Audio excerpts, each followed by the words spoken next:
प्रियजनों, DK special channel में आपका स्वागत है। मैं जदयू कार्यालय में मौजूद हूं और मेरे साथ हैं जदयू के प्रदेश प्रवक्ता जिनका नाम है दोस्तों हिमराज राम जी से बात करती हूं कि सर, विपक्ष ने एक प्रश्न उठाया है कि उड़ीसा में सीएम का शपथ ग्रहण है और क्या आंध्रा में जो है चंद्रबाबू नायडू जी में शपथ ग्रहण में सब लोग वहां के जो है एनडीए गठबंधन के जो नेता वहां पर मौजूद थे और नीतीश बाबू की वहां पर मौजूदगी न होने के कारण ट्वीट आया कि एनडीए का एक विकेट गिरा। इस पर क्या कुछ कहेंगे? देखिए, विपक्ष के लोगों को उनके जिम्मे कोई काम तो अब बचा नहीं है।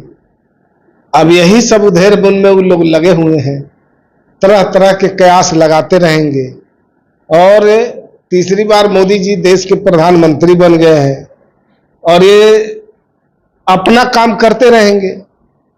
इन्हें जनता के लिए काम करना है, जनता इनमें भरोसा करती है, विश्वास करती है। और बिहार के अंदर माननीय मुख्यमंत्री नीतीश कुमार जी हैं, ये बिहार के माननीय मुख्यमंत्री हैं और इनके जिम्मे बहुत सारा काम है। अभी बिहार के अंदर विकास की गाड़ी बड़ी तेज चल रही है। रात दिन हमेशा बिहार को आगे बढ़ाने के लिए, बिहार के विकास के लिए हमेशा चिंतित रहते हैं और हमेशा काम करते रहते हैं। ऐसी परिस्थिति में हो सकता है कि व्यस्तता के कारण कार्यक्रम वहां का नहीं बन पाया हो, लेकिन जो संबंध है चंद्रबाबू नायडू के साथ या एनडीए के साथ, यह अटूट संबंध है, मजबूत संबंध है और एक दूसरे के लिए हमेशा लोग सोचते और चिंतित रहते हैं और काम करते रहते हैं। विपक्षी को इस पर चिंता करने की जरूरत नहीं है। ये सरकार बनी है और पूरे कार्यकाल तक चलेगी, विकेट गिरने उड़ने वाला नहीं है। कह रहे सर कि इस बार जो है 12 सीट तो एनडीए, 12 सीट बीजेपी लाई है, 12 सीट यहाँ पर बिहार में और जदयू लाई है। तो क्या इसमें जो मंत्रालय मिला है इससे मतलब कि नीतीश बाबू खुश हैं? निश्चित रूप से खुश है, चूंकि तो रेल मंत्री चाह रहे थे वो। देखिए, बिहार के तरफ से नीतीश कुमार जी के तरफ से किसी तरह का कोई दबाव नहीं था और दबाव की राजनीति भी करना नहीं चाहते।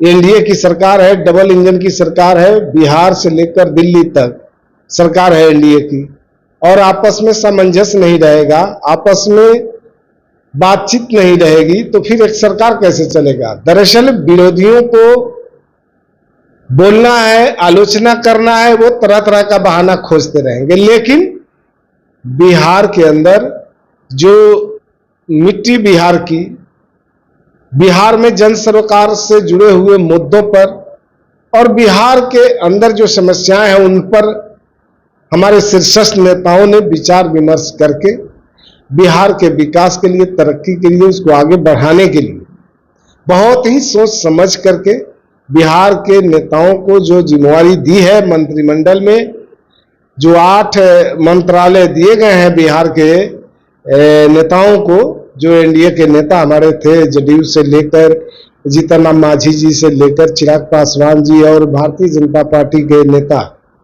जो लगभग 8 मंत्रिमंडल, 4 कैबिनेट और 4 स्टेट मिनिस्टर बनाए गए हैं। तो ये सब सोच समझ करके और आगे का ख्याल रखते हुए कि जो विभाग दिया गया है बिहार के नेताओं के जिम्मे, निश्चित रूप से हम कह सकते हैं कि बिहार की तरक्की और आगे होगी और तेजी से विकास की गाड़ी बढ़ेगी। कोई ऐसा 5 साल का कुछ ऐसा एनडीए गठबंधन में कोई एग्रीमेंट हुआ है क्या कि फिर से मतलब कि नहीं पलटेंगे, या कुछ पैर छू करके नीतीश जी साबित कर दिए क्या? देखिए, जो संस्कारित लोग होते हैं वो इस तरह के सवाल नहीं उठाते। दरअसल जो विपक्षी हमेशा इस तरह के सवाल उठाते हैं वो मर्यादा से बाहर होते हैं और जनता दल, चाहे भारतीय जनता पार्टी के साथ जो एनडीए में सभी शीर्षस्थ नेताओं का आपस में जो संबंध है और जो एनडीए गठबंधन के घटक दलों के तमाम लोगों का जो आपस में जो सामंजस्य है, इसको किसी को अंगुली उठाने से इस पर कोई प्रभाव पड़ने वाला नहीं है।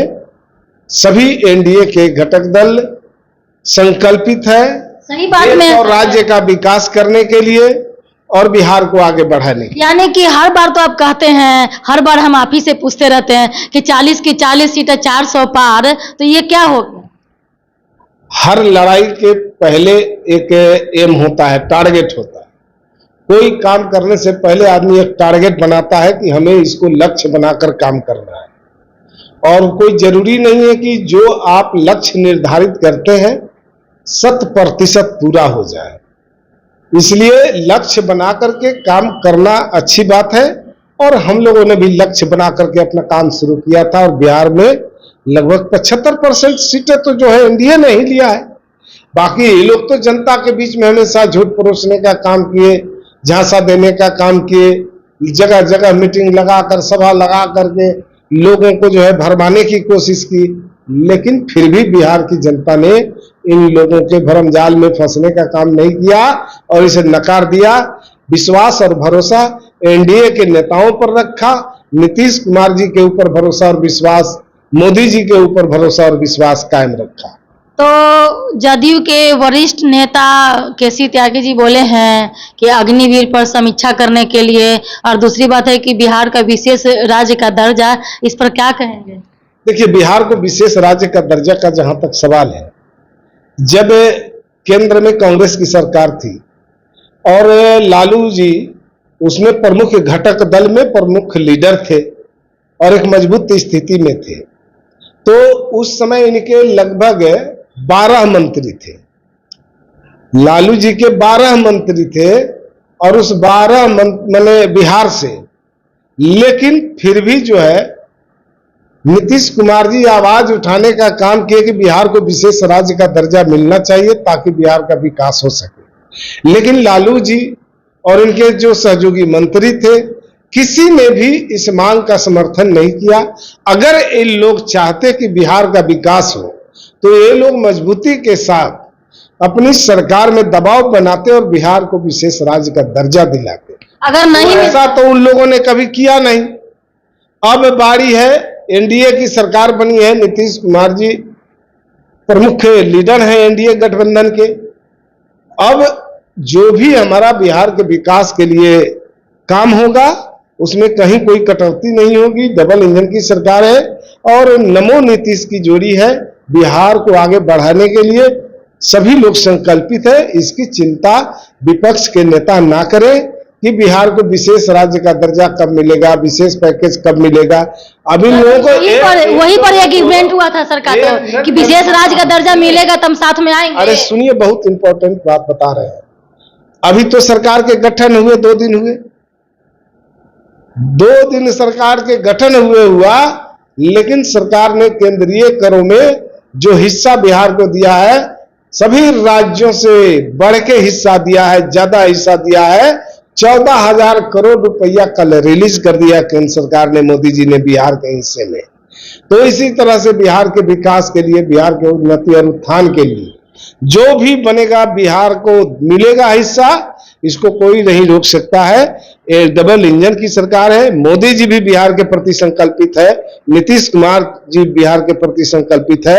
मिलजुल कर बिहार को बहुत आगे बढ़ाएंगे। सर, आपको बिहार का जो है विशेष राज्य का दर्जा मिलेगा था और अदर स्टेट भी मांग करेंगे कि हम मेरे साथ इतना मतलब कि सौतेला व्यवहार क्यों?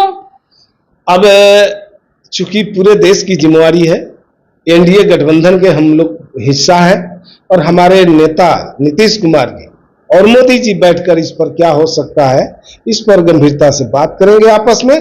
और बिहार के विकास के लिए हमेशा वो लोग चिंतित है और आगे भी आगे बढ़ाने के लिए काम करते रहेंगे। नहीं, अगर वो जनता का कहना है या लोगों को कहते हैं कि अगर बिहार को विशेष राज्य का दर्जा मिल जाता है तो बाकी अदर राज्यों के साथ तो सौतेला व्यवहार सिर्फ वही राज्य। अरे यही मैं जवाब दिया, आप सुने नहीं। दोनों नेता बैठकर बात करेंगे, सभी एनडीए के घटक दल के प्रमुख लीडर है, सब लोग बैठ के विचार विमर्श करेंगे।